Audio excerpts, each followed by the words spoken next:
We'll call to order tonight's Committee of the Whole for the Auburn City Council meeting for January the 4th, 2022.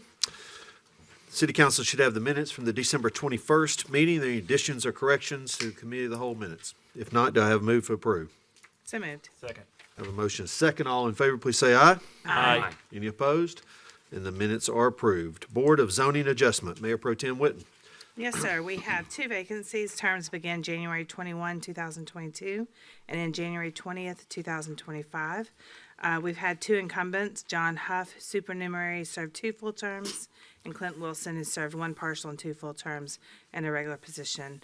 I'll take up the regular position first, and I'd like to nominate Marty Heffron. Second. Have a motion and a second for Marty Heffron.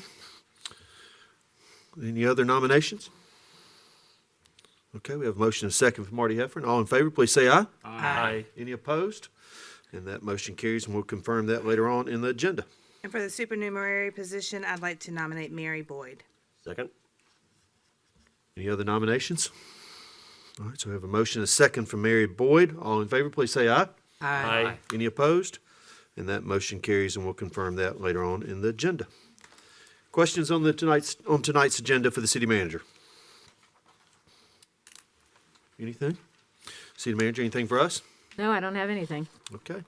Is there a move to adjourn? So moved. All right, we'll adjourn, and we will start the regular meeting at 7 o'clock.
We'll call to order tonight's Auburn City Council meeting for January the 4th, 2022. The roll call. Lindsay? Dawson. Dixon. Here. Griswold. Here. Hovey. Here. Parsons. Here. Smith. Present. Taylor. Here. Witten. Here. Anderson. Here. Would you please rise for the Pledge of Allegiance and then remain standing for a moment of silence? I pledge Allegiance to the flag of the United States of America and to the republic for which it stands, one nation, under God, indivisible, with liberty and justice for all.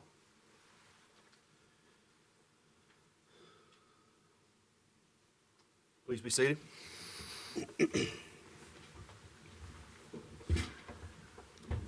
We'll start our mayor and council communications off with our recognition of our Employee of the Month and our service awards.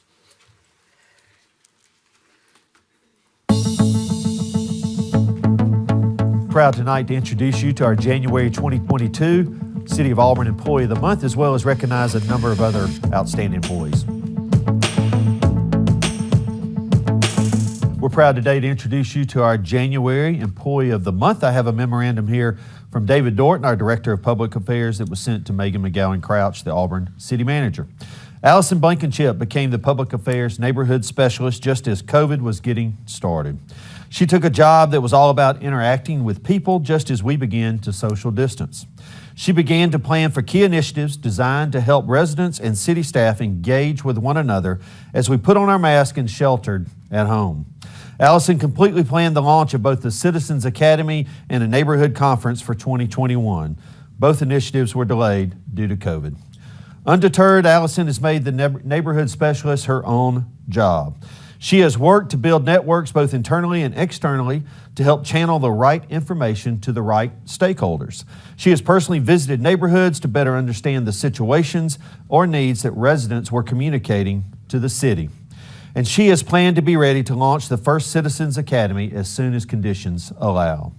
Allison has become an important part of the team of the Office of City Manager and Public Affairs and is always ready, willing, and able to do any of the work that entails. Allison has a work ethic that should give residents confidence in the public servants. She is passionate about connecting with people and getting them the information they need. She has taken an idea and made it a crucial function of the City of Auburn.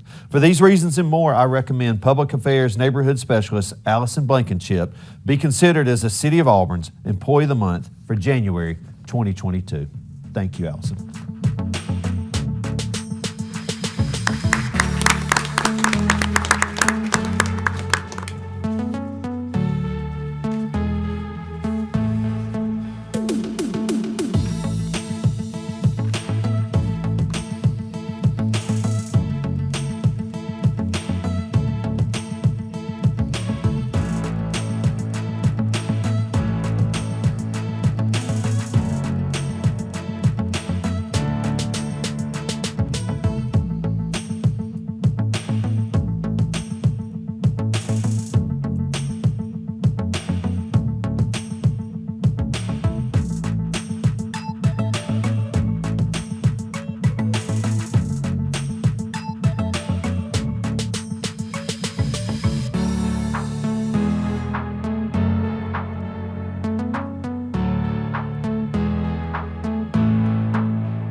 We're proud this afternoon to recognize for the 5th consecutive year the state champion girls cross country team from Auburn High School.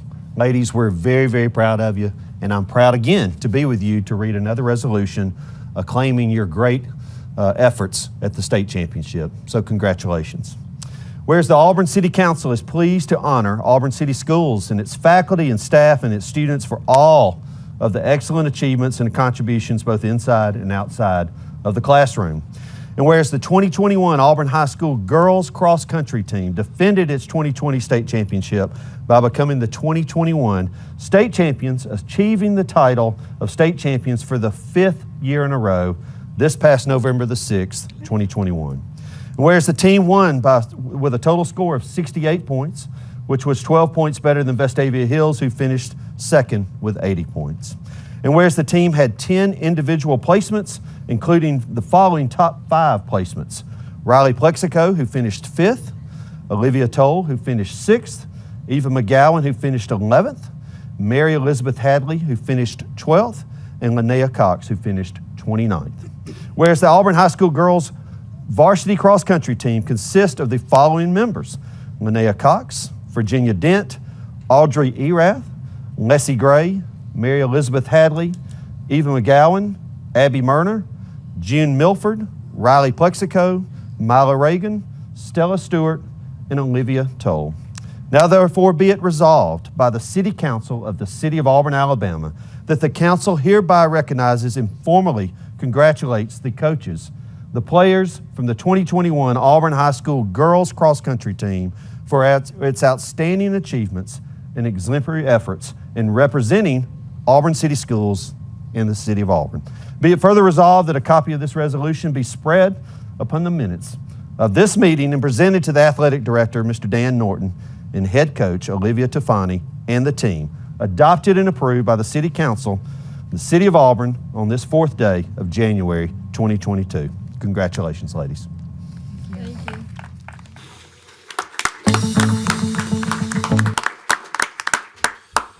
Thank you to all of our outstanding employees. Many of them are here with us tonight. Thank you for what you do to make Auburn a very special and unique place. And certainly another congratulations to the girls cross country team at Auburn High School. They are a dominant program. You could call them a dynasty for winning 5 championships in a row, and we're very proud of them. Under Mayor's announcements tonight, I want to remind everyone at the end of this month, on Saturday the 29th, is the annual Polar Plunge, which is a crazy activity that raises money for a great cause. And there are people up here on this dais that have jumped in that cold water in years past. I challenge all of them to reconsider doing that again this year. But it's a lot of fun. It raises the event raises money for Special Olympics. It's at 9 o'clock in the morning on Saturday, the 29th of January. And we encourage everyone to come. And if you're feeling really excitable that morning, then go ahead and jump on in the water with the rest of us. But raise some money on your way over there to do that. Speaking of Auburn High School, this week it was announced that a local young man who grew up here in this town and played football at Auburn High School is a finalist for the NFL Hall of Fame, and that's DeMarcus Ware, who played his college football at Troy University and played for the Cowboys and the Broncos, and I believe he's one of 15 players that are finalists. That'll be announced on Super Bowl weekend, but we're very excited. No one from Auburn, the city of Auburn, has ever been put in the NFL Hall of Fame. Ironically enough, there's also an Auburn University player, Willie Anderson, that is in the finalists too. But we're very excited about that. Tonight, there are a number of people from Leadership Lee County that part of their trips through our community and our county is coming to an Auburn City Council meeting. And if all of you that are here with Leadership Lee County, just kind of raise your hand. We won't make you stand up. We are proud to have you here tonight. Thank you for being interested in all that goes on in Lee County, and thank you for being a part of our City Council meeting tonight. And I appreciate the time that you're sacrificing to do the Leadership Lee County program, and we're very grateful for your interest in your community. Tonight, I will make a statement publicly that will be sent out to the media tomorrow as a press release. Officially tonight, we are delaying Auburn 2040. And, we tried twice to get Auburn 2040 started. And because of the COVID world that we live in, we've had to stop it each time. It was my intent to try to get started again here in 2022, and we're not going to be able to do that. 2040, the process of 2040, much like 2020, much like 2000, were never political efforts. They were efforts by the community that came together as a whole to plan the future of this wonderful city that we call home. With the next city election next summer in August, and with the effort and the time it will take to complete 2040, it would be my concern that 2040 would become a political hot button issue next summer, and it shouldn't be that way. It should be an issue that is absolved from politics. And so it would be my encouragement to to the next people that serve up here that will be sworn in, elected in August of next year and sworn in November of next year, that soon after that they make their own plans to conduct Auburn 2040 in the year of 2023. But there'll be an official press release that'll come out tomorrow, but I'm notifying the public here tonight. A little bit later in our agenda, the item of redistricting will come up again. I will communicate to everybody that's here tonight, and I know there's a number of people here that have been active in this conversation recently, that I believe it will be the council's intent to postpone the vote on redistricting tonight. Also at that time, I believe the council will make a decision whether they will also postpone tonight a public hearing. It would be my encouragement to you, if you'd like to talk to the council tonight about redistricting, that you do that in a few minutes when there's an opportunity to speak to the council about items on the agenda. Certainly at the end of the night, there's an opportunity to speak to the council about anything you'd like to.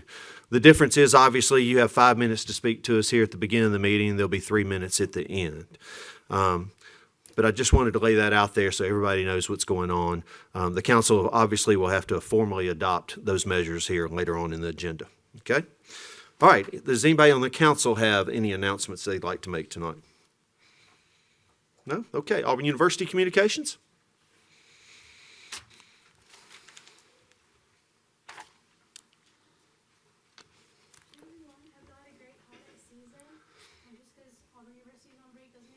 So I'm here. So classes for the spring semester are going to start next Wednesday, January 12th, and we don't know if they're going to be online yet for the first few weeks. They're trying to figure that out, but face coverings will be required in all classroom buildings, university buildings, and campus transport. So just so we can combat the spread of the variant. And then SGA elections, I keep mentioning, are coming up next month. I'll let y'all know as that progresses, as we get new leaders, new president, and everything like that. And then lastly, we're going to start distributing the AU10 marketing materials as they come in these next few weeks to businesses so that we can get all the downtown businesses and the students more connected. So that's all I have. Thank you. Thank you for being here. All right, now's an opportunity for citizens' communications on items on tonight's agenda. If you'd like to speak to the council about anything that is on the agenda tonight, we ask that you come forward and give your name and address for the record. Yes, did I miss something? Mayor, I think Councilperson Taylor is saying, did you give a report on the committee of the whole?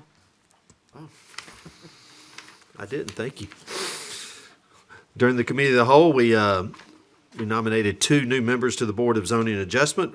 Marty Heffron was nominated to the full body of the BZA, and Mary Boyd was nominated as a supernumerary. Thank y'all for correcting me. So if you'd like to speak to the council about anything that's on the agenda tonight, please come forward and give us your name and address for the record, and you will have 5 minutes to speak to the council.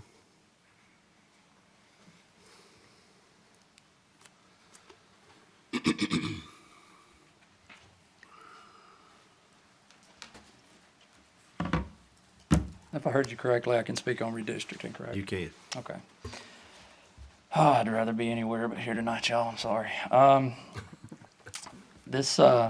Sorry, name and address for the Warren record. Tidwell, 1654 Piedmont Drive. I have a statement to make, and it's hopefully is informing y'all on this issue of some concerns that I, as well as a number of other people, have moving forward, so that we're made aware of it now, and if it's something we can deal with now, that would be good before, gets dumped on you later. When it comes to the issue of redistricting, there's very little understanding of it by voters. There's even less understanding of partisan efforts that come about as a result, and those efforts depend on that ignorance of the process. I assure y'all, everything I'm going to talk about, it has a point. I have a very specific ask at the end. As working class folks go about their days trying to make enough money to feed their kids and keep the lights on, there are political creatures who work on partisan redistricting efforts nonstop. Noted mapmaker and a man now known as the modern-day gerrymandering expert, Thomas Hoffler once defined redistricting as the only legalized form of vote stealing left in the United States today. The U.S. Constitution requires states to draw new electoral districts every 10 years, and it is an incredibly important process. However, there are a few other hard and fast rules. I have followed the state government's redistricting process closely this year. I have been appalled at the lack of transparency, accountability, and brazen partisanship. One committee member said they didn't think it was possible to have a nonpartisan redistricting effort and not have politics be a part of it.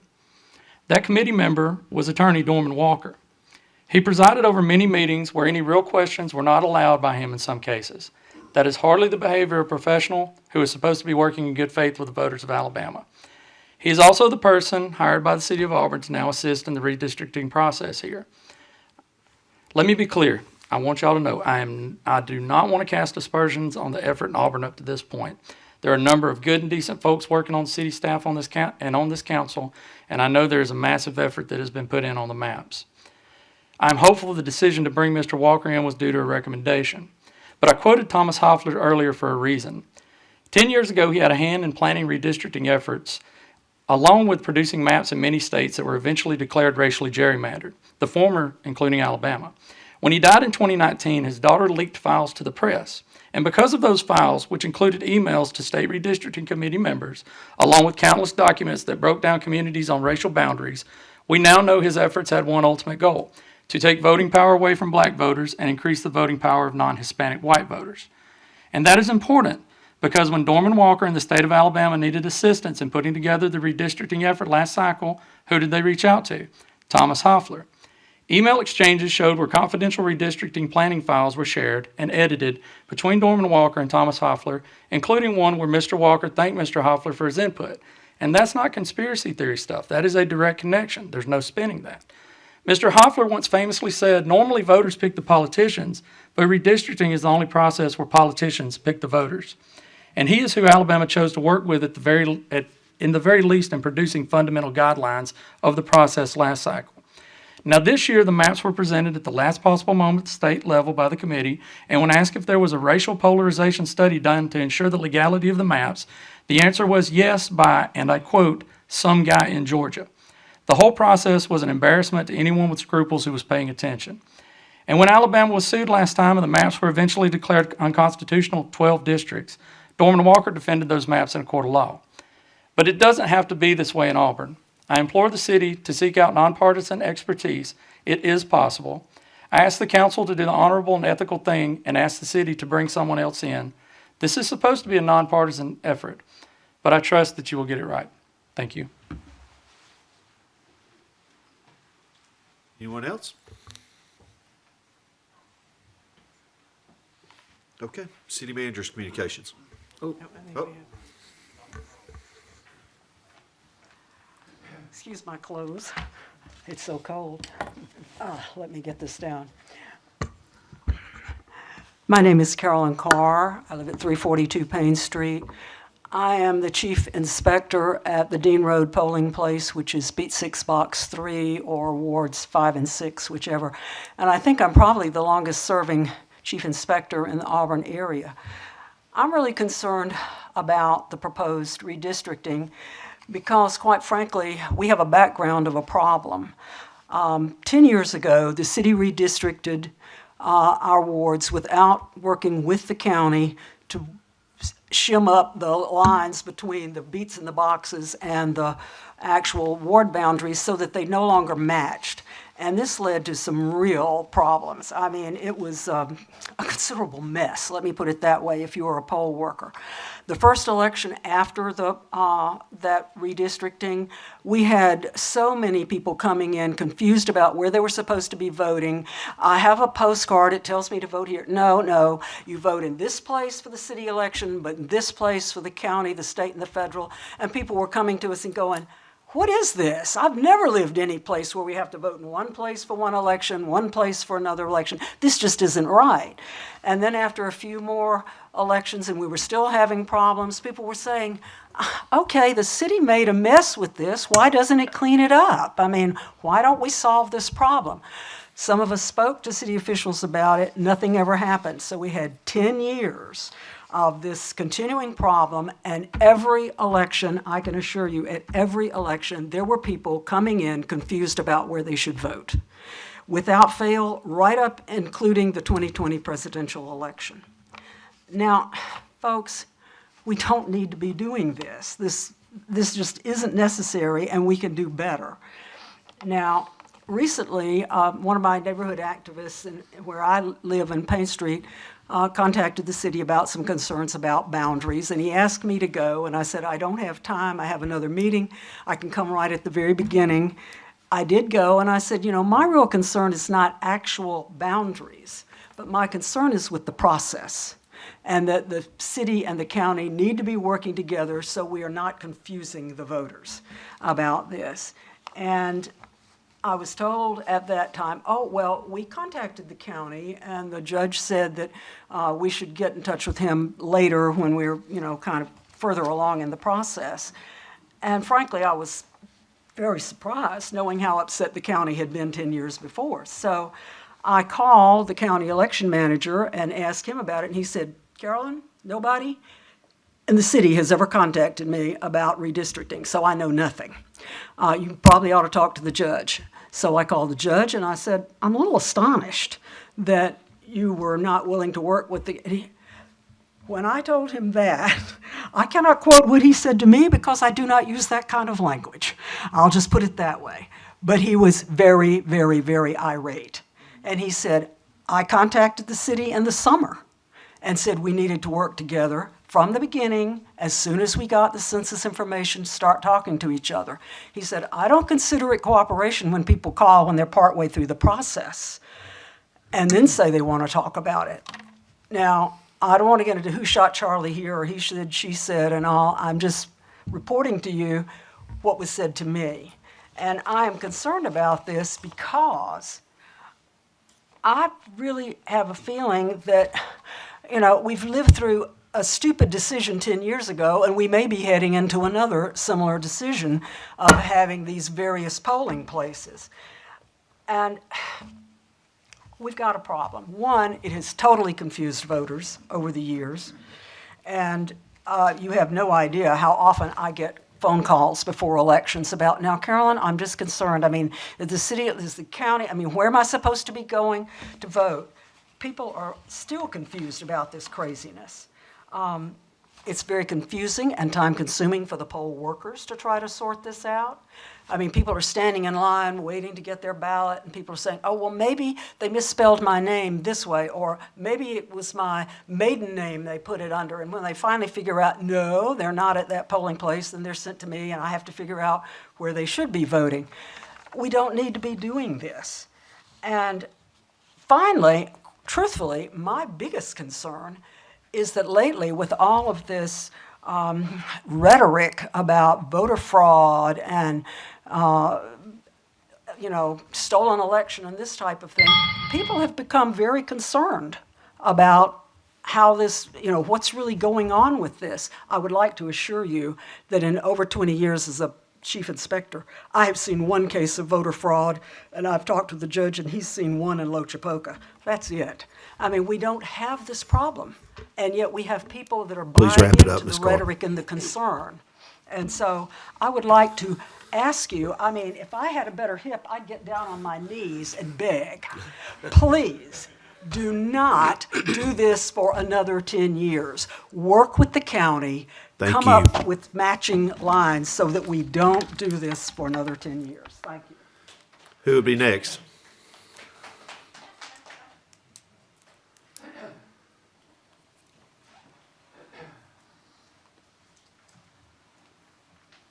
Good evening, ladies and gentlemen. My name is Bill Lee.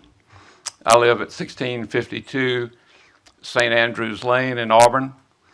I'm part of Ward 7. I don't know if you all are as appalled as I am over the comments Mr. Tidwell made just a moment ago about hiring this particular consultant. It is just terribly disturbing to me. I looked on the website for the city today, and I could not find the listing of the city attorney. I don't know if the council hires the city attorney. I don't know if the staff hires the city attorney. I don't know who has the power to replace the city attorney. I don't know who made the decision to bring in this consultant. I don't know if you all as a council approved this particular hire. I don't see a copy of his contract online as to what his job is. I would certainly implore you to consider replacing this person, because this is not a look that looks good for the city of Auburn. I do not think we as citizens of Auburn want to be associated with this type of approach to redistricting. And if it takes firing this guy and firing the city attorney, then so be it. Thank you.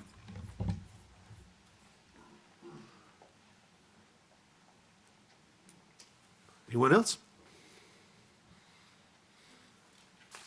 Okay, city managers' communications. Mayor, under City Manager's communications this evening, we have just a quick report on the Rebuild Alabama Act. It requires that the city engineer provide a written report to the municipal governing body detailing expenditures made utilizing the gas tax fund enabled by this act. This report needs to be entered into the minutes and posted for the public. Therefore, here's a brief report. During fiscal year 2021, the city received $391,409.45 in Rebuild Alabama Act revenues and had over $2.335 million in eligible expenditures from the Renew Opelika Road Phase 4, North College, East University Drive, and Shug Jordan Parkway intersection improvements, and the Ogletree Culvert replacement projects. No action is needed. If there aren't any questions, we'll move to our first item of business, which is the consent agenda. Does any council member wish to remove an item from the consent agenda and deal with that item individually? Item 8C. 8C. C. 8C. All right. Any others? You know, All righty. C. 8C, item 8C changes the time of the February 1st, 2022 City Council meeting from 7 p.m. to 5 p.m. Move for approval. Second. All right, we have a motion and a second. Comments, questions? Okay, it's on the consent agenda. I just wanted you to just, clarify to the public as to why we're changing the meeting from 5 to where we normally have it at 7.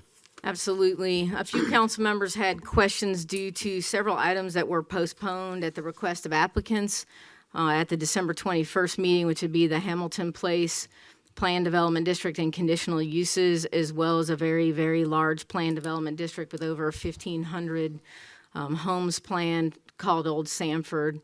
And so it's my understanding that there was an interest in moving the council meeting time up because the agenda is expected to be lengthy and two large development items, and to give ample time earlier for the council to deliberate and to hear from the public. Thank you. Have a motion and a second. All in favor, please say aye. Aye. Any opposed?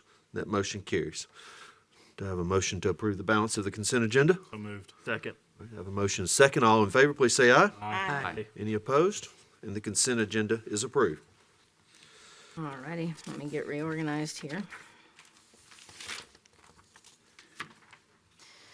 Under ordinances this evening, item 9A authorizes the amendment of a commercial development agreement with Little Acre Properties LLC to extend the term an additional 3 years from 12 to 15 years. As a reminder, this involves the Bone Acre Restaurant. The maximum amount reimbursable under the agreement is not changing, which is $400,000 in total, not to exceed $40,000 in any 1 year. Unanimous consent is necessary, and while your packets don't say it, a public hearing is required. I'll introduce the ordinance and ask for unanimous consent. Second. Have a motion and a second. Does anyone on the council have a problem moving forward with a vote on this evening?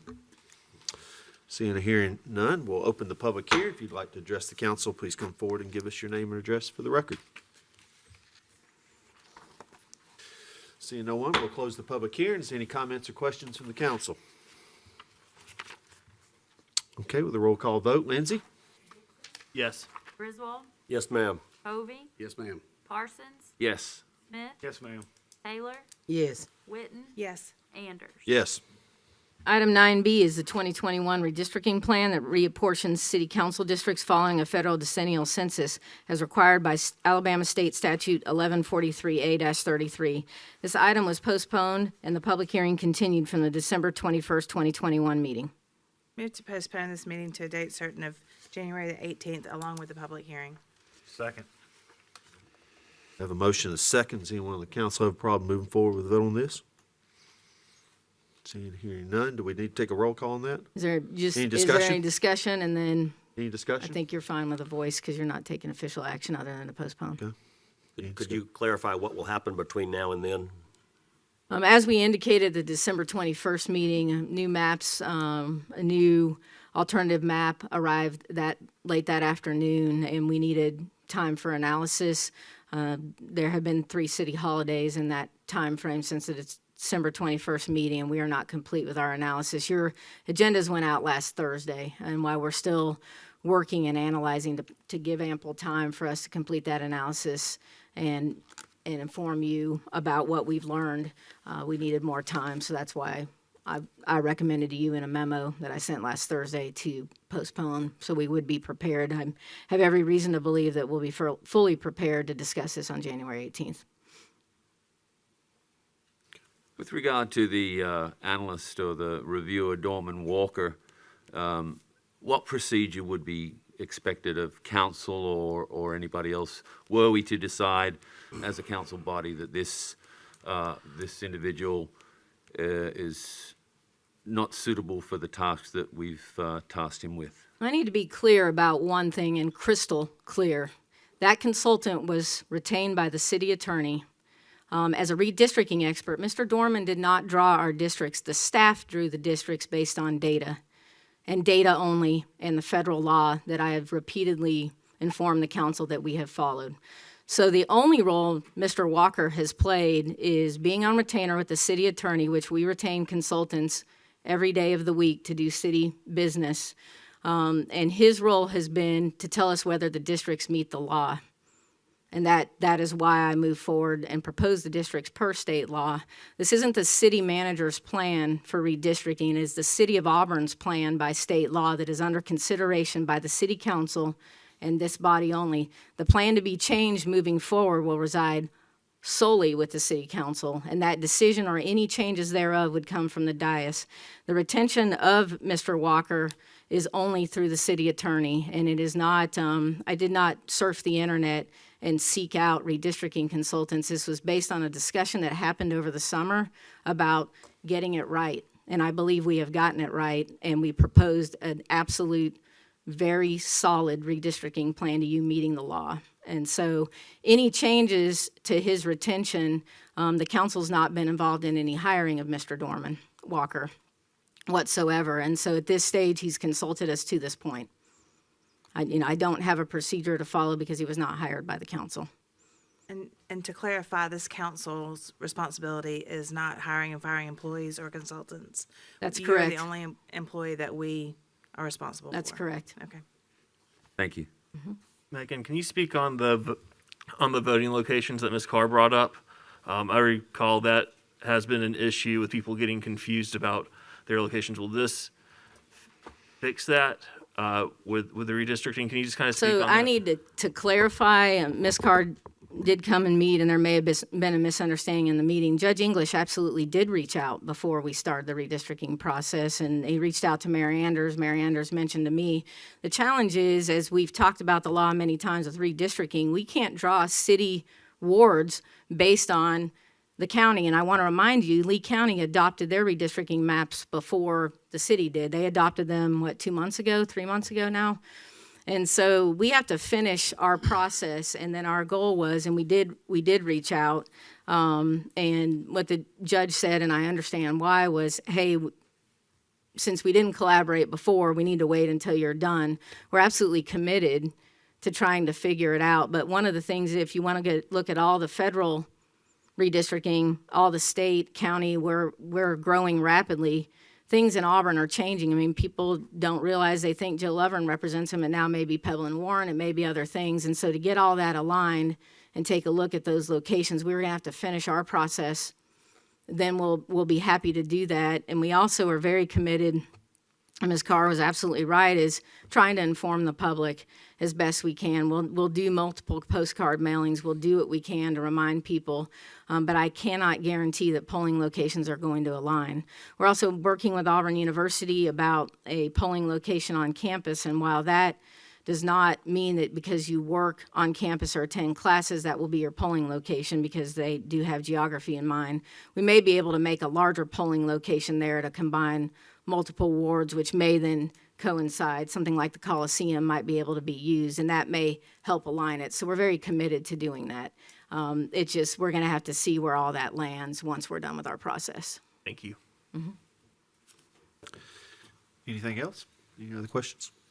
Yes, please. Yeah, go ahead. So should we anticipate seeing something different than what we've already seen in terms of a map based on your continued analysis? If there's something in either the alternative plan or something that is determined by the consultant or consideration of the polling lines or something, or is there continuing, I guess the better question is there continuing process on the staff's part to develop a final map that we're going to see and have to vote on? To date, the map that you have before you is the map the staff has presented. At the end of the day, I do not have a full analysis yet of the alternative map to tell you if anybody would advise a change. So that information is not available as of yet, but much has been discussed that this is the city manager's map, and I assure you, while state law 1143A-33 says it's the city manager, this is very much the city staff's map that I relied on excellent staff members to port over the data for a long time to be sure that we were tracking correctly. So what I can't tell you yet is we're just not finished with the analysis where I can speak. I can guarantee you that our attorneys or consultants will likely be around on January 18th and will be available and be made available to the council to answer questions, including what their dealings are or are not with certain people who are no longer on this earth.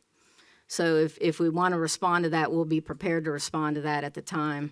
But at the end of the day, any attempt in hiring somebody with this had nothing to do with anybody drawing our maps but ourselves, and everything to do with making sure we got this right by following the law.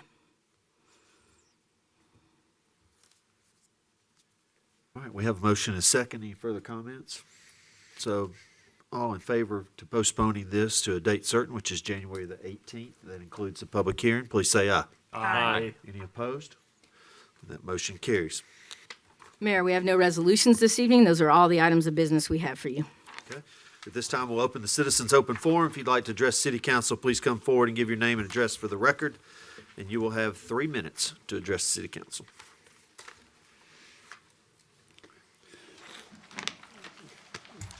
Mayor and council, hope you all had a wonderful Christmas and New Year's. And I had a marvelous one, so I'm glad to be here. I think the year of 2022 will be the year of the short-term rental. So I wanted to spend a little bit of time telling you of some people that have come to my house as an Airbnb and their response. And I'm just going to read those things. Scott, that's actually from Auburn, said, "I need a place to stay the night before my wedding with all the groomsmen that are out of town. I couldn't have," and then he made a comment. He said, "I couldn't have possibly found a better place. It was homey, welcome, well-stocked, very clean. Robert was superior, informative, and a great host, of course. And 5 stars seems like too few." Yvette said, "Hi, Robert and Joy. We'll be visiting Auburn for our niece wedding, our children and infant granddaughter. Charming house with plenty of room for a large family. Robert and Joy had everything we needed for our stay. Our children enjoyed the house because it was comfortable, felt like staying with family. I love the convenience to the town, the university, and all the towels. Cindy, we have 2 children at AU. My oldest is graduating, just coming down with family for this wonderful celebration. This is one home, and they live near your stay. If you're looking for something like a hotel, this is not for you. This is like going to grandma, super simple but cozy and comfortable. It's so close to everyone in Auburn, and you can't beat the price. Sherry Lynn, a team of 4 people who will be shooting an educational video for elementary school classrooms used for the Ridge-Macon County Archaeological Project. I needed a location with 4 bedrooms and 2 baths. A convenient location is a lovely neighborhood, homey and comfortable surroundings, warm, friendly host. Our stay was comfortable and it felt like being at home. Adele, hi, I'm traveling from North Carolina back to New Orleans this weekend. What a sweet couple. Robert and Joy were absolutely fabulous hosts. We booked their home to have a place to sleep to break up a road trip. Arriving, my 10-year-old daughter told me, felt like at home. And that home was so truer, words have never been spoken. We're a super host with Airbnb also. Tyler, going to a conference in the area. We were absolutely loved our time with your house. Was a traditional B&B experience that is enjoyed and missed today. Thank you for the hard work and blessings. Fleming, our middle son will graduate from Auburn. We love traveling with Airbnb. Our oldest son will be with us, and this is so much better than 2 hotel rooms. Hi, Robert and Joy. We're 4 college friends from the disco 80s. We get together once a year at home game. Quiet, no party. We'll treat your home with respect. Thank you. Who would be next?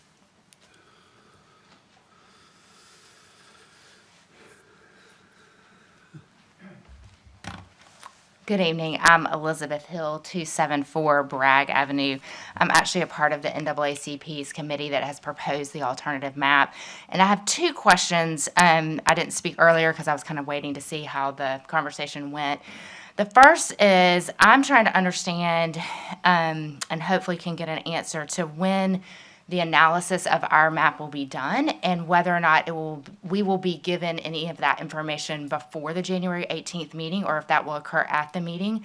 I think it's beneficial to all of you if we get some information beforehand, so if there's any questions we need to address or any experts we need to have on hand for the 18th, that's available to you. Otherwise, we're probably going to ask you to delay it again to the February 1st meeting, which is already really long and you don't want to do that. The second question is, I still don't understand, maybe our parliamentarian can tell us, how an alternative map actually gets to the point where it could get voted on if the city is not going to propose or change or adjust their map. If you wanted to look at a second map, I'm not sure how that happens. So that's my 2 questions. Thanks. Thank you, Ms. Hill. A council member at any time can amend anything in front of them or make a motion to amend. And then it requires a second and then a majority. So it's my opinion that's how any changes to what's in front of us would be made. Anyone else? So let me ask a question, with Elizabeth's question. Are you gonna be able to answer that first question that she? I've answered these questions in emails to the Lee County NAACP. The answer is I don't know what format or when we're going to provide that information to the council because the evaluation's not complete. I know it will be before the 18th. We'll know if we're moving forward. And the second is Councilperson Witten is right. And I've also said this in an email. Any decisions about changes to that will come from, it'll be up to the city council from here forward. So I do not know because I don't have the information yet. It's just not a question I can answer. An alternative map, though, was dropped upon us on December 21st, and we're still working on it. And whether or not who's going to be informed and when, what I do know is I work for a 9-member body that's sitting here, and you'll be the first to be informed about what's going on, and we'll go from there. Megan, if we were to make a change to the map, how would that work legally? If one of us decided that we wanted to make an amendment to the proposed map that you have provided us? It could have a huge impact depending on what it is, because it can throw all the demographic, you've heard ad nauseum about demographic data, and depending on what the requested changes are and whether it's been analyzed, we may or may not have the ability to advise you about what that would or wouldn't do on the fly.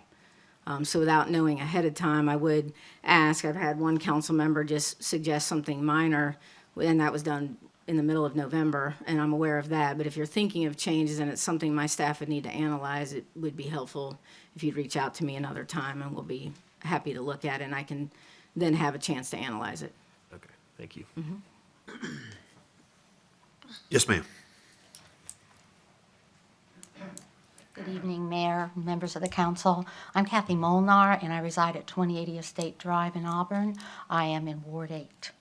I have had a chance to look at the city map and demographics. I have had a chance to look at the map developed by the NAACP and the demographics. And I'm here to say that after 45 years of living and working and raising my children in Auburn, that I have seen so many positive efforts and so many positive commitments on your behalf, on the behalf of our community, that I hope that this will continue.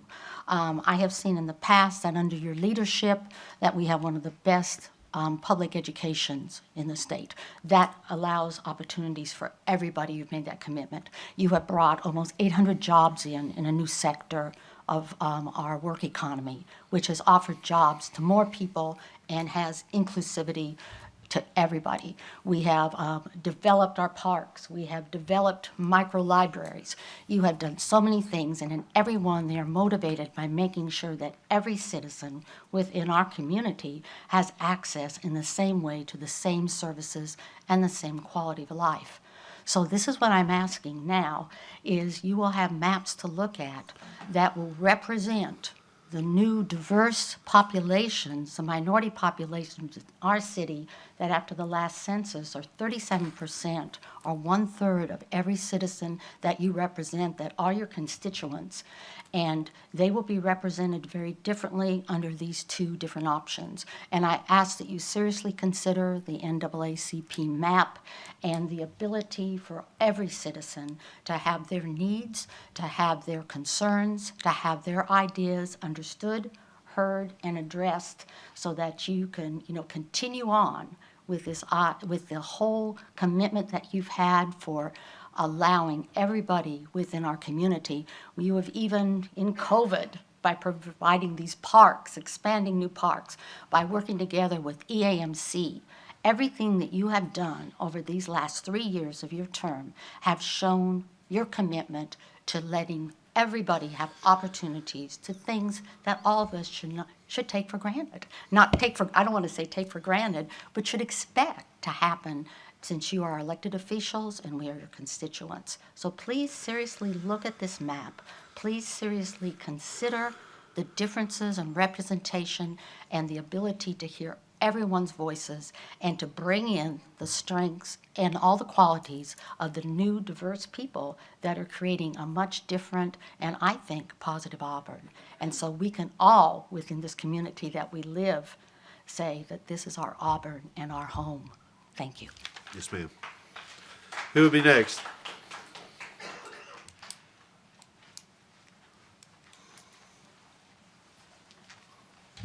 Mayor Anders, ladies and gentlemen of the council, Herbert Walter Denmark Jr., 412 Opelika Road, apartment 111. This is in reference also to the redistricting plan. I'm looking again at the copy of the memorandum sent by the city manager to you all, dated November 9th, and it states that about the redistricting set forth in the state code, and it also makes reference to the Voting Rights Act as a public policy, so-called expert being a graduate of Auburn in public policy. I certainly would not urge you to bypass the state law or circumvent the state law. I would suggest that you would also consider the federal law, the Voting Rights Act, even as it stands now, and even with the lobbying efforts like those like Martin Luther King III to add a certain section or bring back a certain section to the Voting Rights Act as is. So I would hope that you all would consider that. And also on a personal level, as I've stated before, and I'll state again, I presently live in the ward represented by Mr. Smith.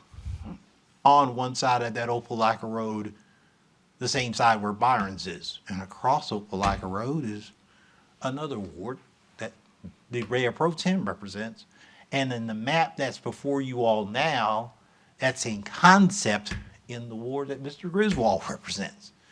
Now, I have nothing against any of you all, but I also noticed that when we get out to vote in a normal circumstance, like in the 2018 elections, we all voted in the same precinct. We voted at Frank Brown Recreation Center, and I have nothing against that either. But I do understand the concerns raised by Dr. Carr in her remarks. So I would hope that you would also take that into consideration. Thank you. Yes, sir. Who'll be next?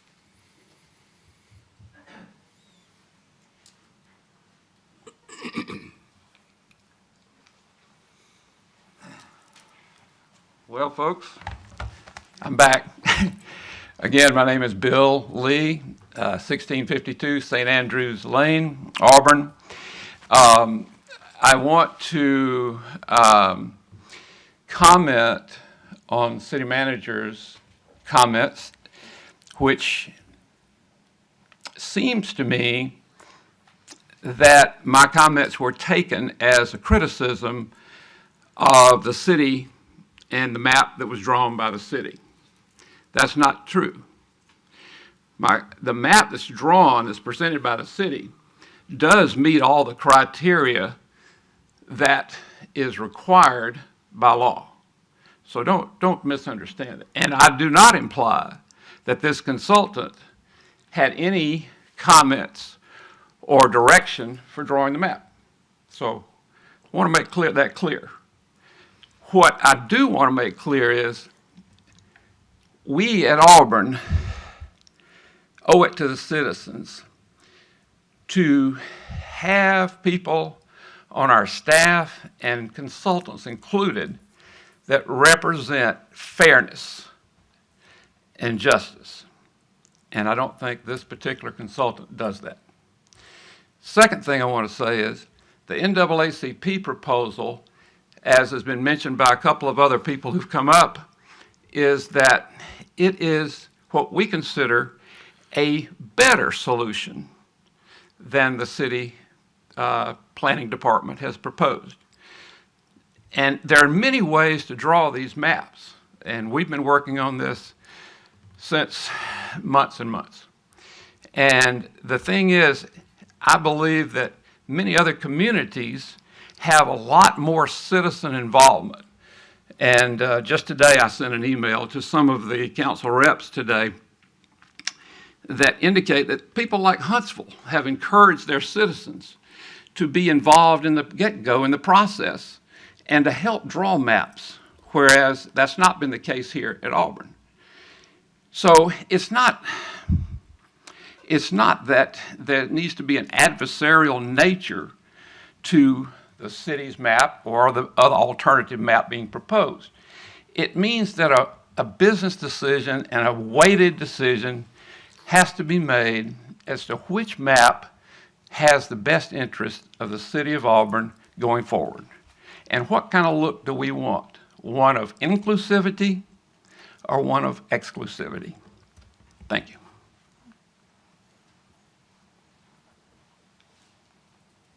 Who'll be next?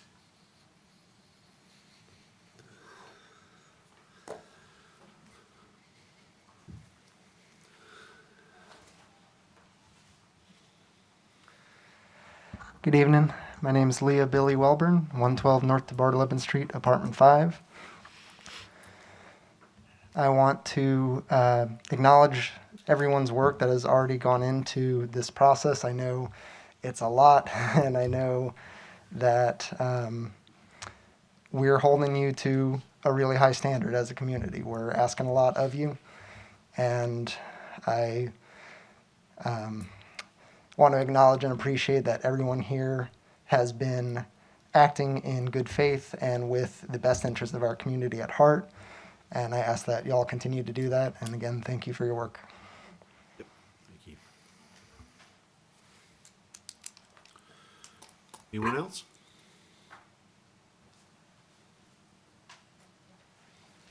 More. Okay.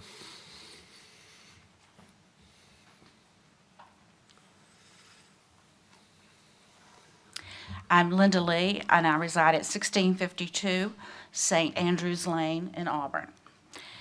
And I'm here at the last minute for a reason. This is a little bit intimidating. I'm a little overwhelmed listening to all this stuff about data and redistricting and legalities and lawyers, and I don't quite understand all of that. Now, my husband has been very involved in the redistricting process. I tried to get involved in that.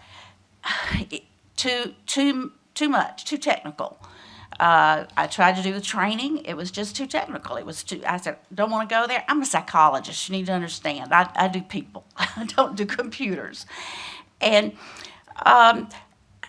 let's don't forget that these are people we're talking about. You know, we say words like data and data points, and these are people. These are our citizens that we're talking about. And I'm concerned. I have talked with some of the council folks, and I've heard comments like, I represent everybody in my district. It doesn't matter what color they are. And I believe that. I know that you try to do that. I know that you do that in good faith. I guess as a person who looks at human nature, I know that it's very hard sometimes for a minority person to come to a majority white person and be able to talk about an issue. It's much easier to go to someone like Ms. Taylor. I don't know, but I wonder if maybe Ms. Taylor gets comments from other districts, and that's no fault of your own, okay? It's our human nature to do that. And some of these folks, many of these folks do have common issues. There are common issues in our community that we're not addressing. One of them is affordable housing. I have a lot of concern about that. So let's just remember these common issues. Let's remember that these are people. Let's remember how intimidating, or just think for a minute with some empathy about how intimidating it might be to speak with a council person that doesn't look like you. And we just need to think about some of those things, and I ask you to do that. And we do appreciate your service. Thank you. Uh-huh. Anyone else? I want to make a comment. Is this the time? Do you want to close citizens' communications? Anyone Mayor, else? prior to that? Okay, we're going to close this part of the meeting. Yes, ma'am, Ms. Taylor. Okay, I just, well, there's two things I want to comment on something that, and I can't remember your name, the last person that got up here and talked. Lee, Miss Lee. You are so correct. You know, even in the other wards, that's from Ward 1 to Ward 8. And most of the time, minority people, regardless to what ward they live in, they do contact me. I contact the city manager, and most of the time I refer that person to their ward leader. But and as you stated, you know, I guess for some people it's just hard to communicate with other people outside to make them understand what their real needs are. So I'm glad you I'm glad you said that, because I have also have some concerns being the only minority on this council. And sometimes it's, you know, it's intimidating to me for some of the things that's brought to me from other people in other wards. So I just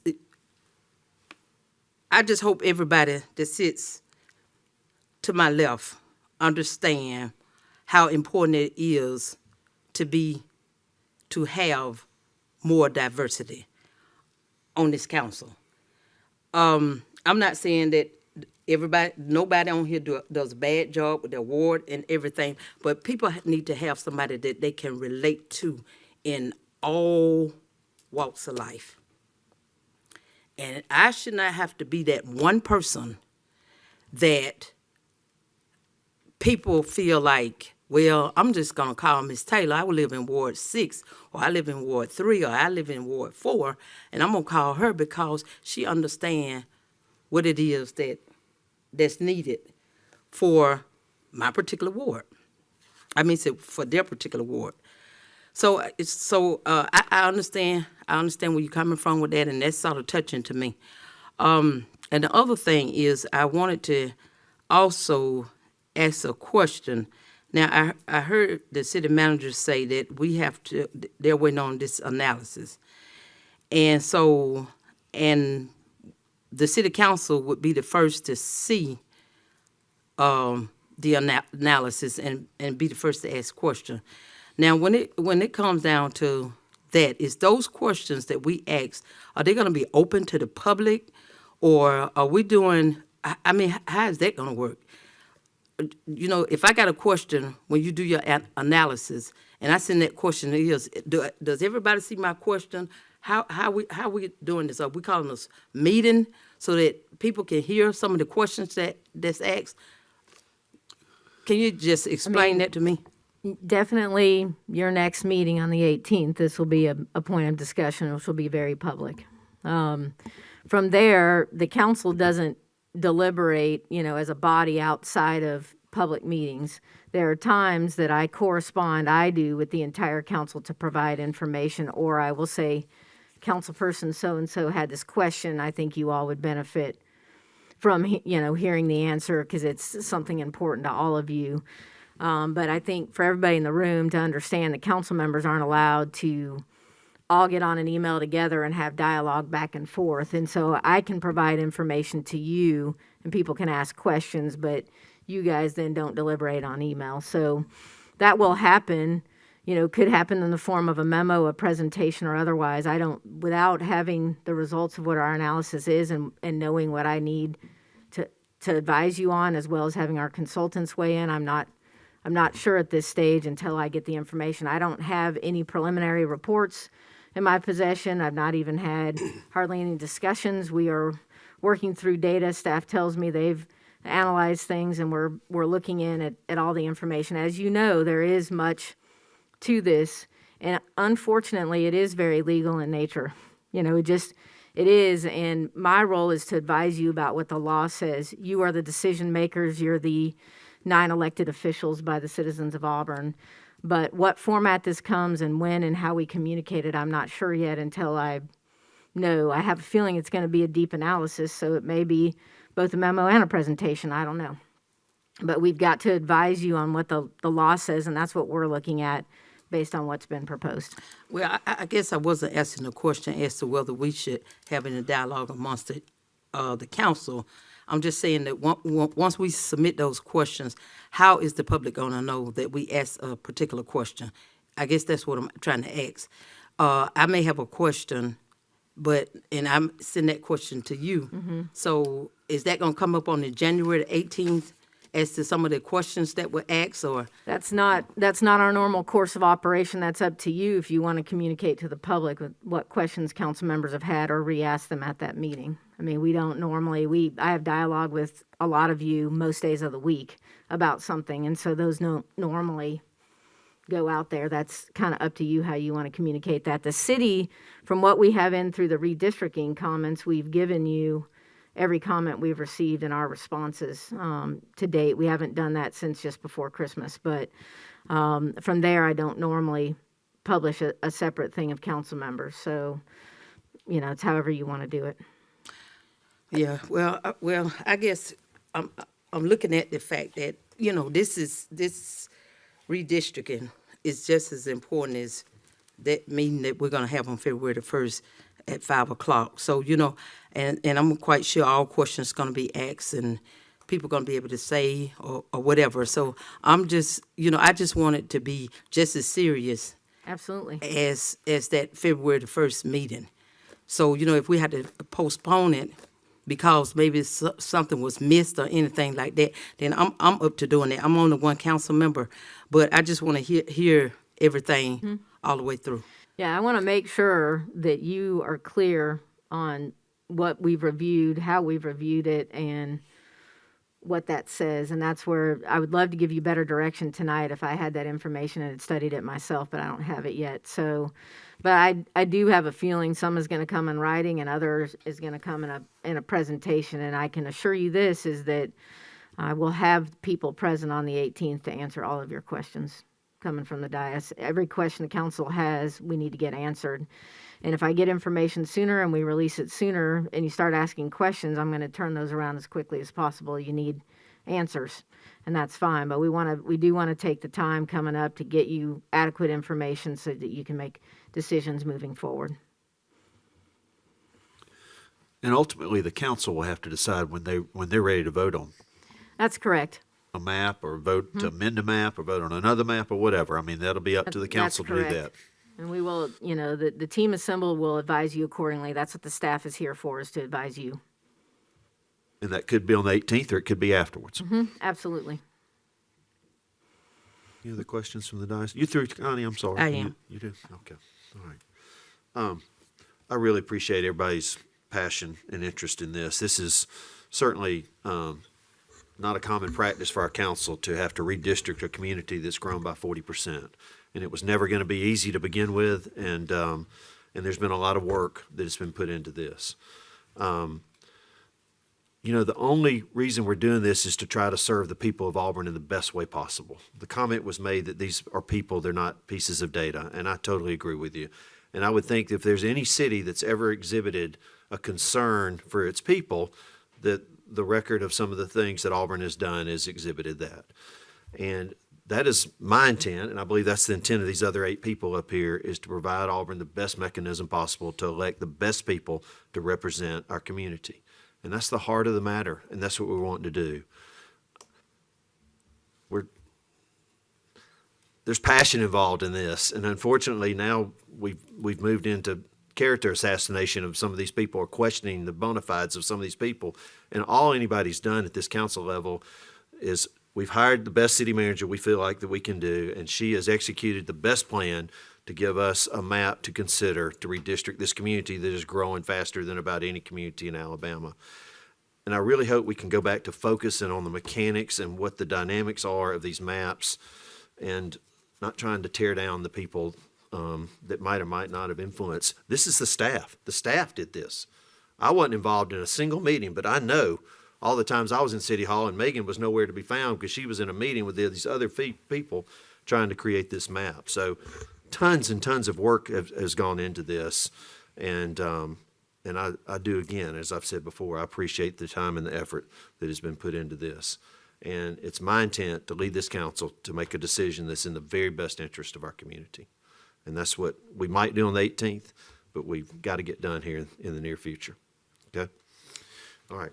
Anything else? Do I have a move to adjourn? So moved. We're adjourned.